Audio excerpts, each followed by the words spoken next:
Great time to enjoy the Gold Coast of Australia. You got to check it out at some point in your lifetime. There's so much magic to be experienced from ancient rainforests. You can relax with your friends at some luxurious pools, great spas to check out. There's roller coasters, incredible restaurants. And then obviously going into Margs, as we see Al.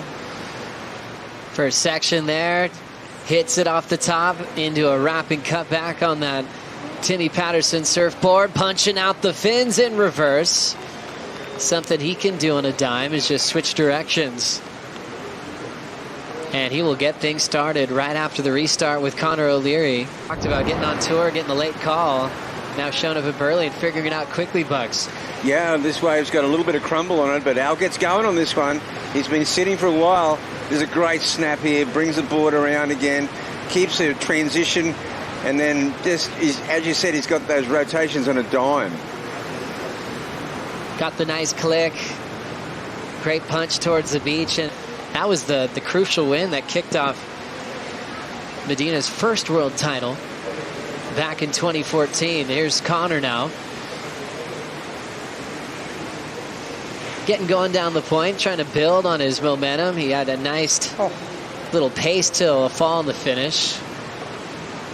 Something that Conor does sometimes when he starts off heats is with a fall. Not sure why, Bugs. No, well, we got that low tide, little dredgy section down there at Burleigh, and it's tricking a few guys up. Of Gabriel Medina's replica boards, do you want to tell us a little bit about the secret magic in the shapes that you create for this man? Well, it's the board what Gabriel used all over the year, basically competing all the tour. And the name of this model is DFK. Has a really particular name. So get back to this, a couple of replays here. This is the 6.5 from Conor O'Leary flick. Yeah, this is perfect surfing on the backhand, right? Smaller wave, but he's just absolutely destroying it. Really loves that. I love how he waited for that third section and just banks that last turn. Behind him, Bugs, Al. Yeah, Al needs to get it going. He's got another crumbly wave in front of him and knew that, you know, it was, well, I'd say not his best effort. But he hung in there, Joe. Sometimes, you know, he's not at all the major events, kind of like some of the other big shapers. So it's fun to be able to see him shape live. If you're here close to Burleigh Heads, you can see some ripping go down as well. Conor O'Leary fell on his first wave, greased his second wave, and looks like he's staying on his feet for his third. So quickly finding his pace.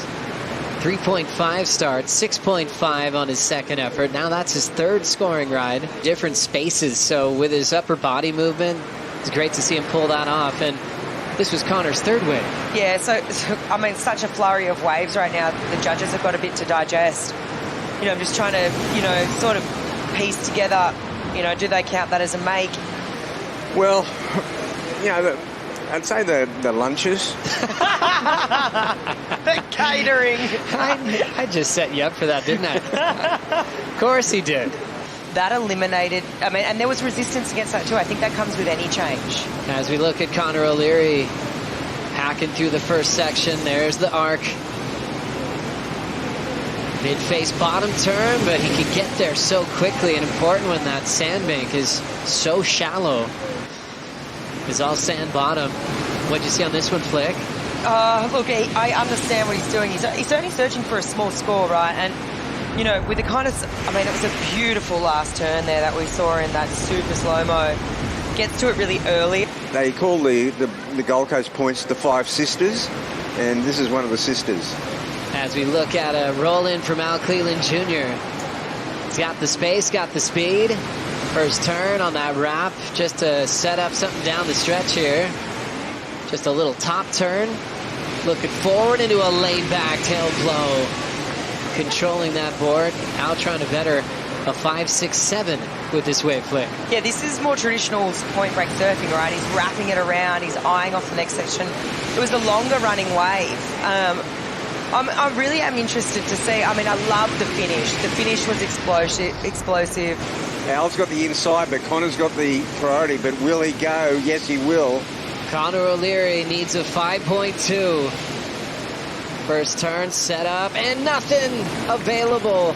Al immediately paddles into the next wave to play some defense.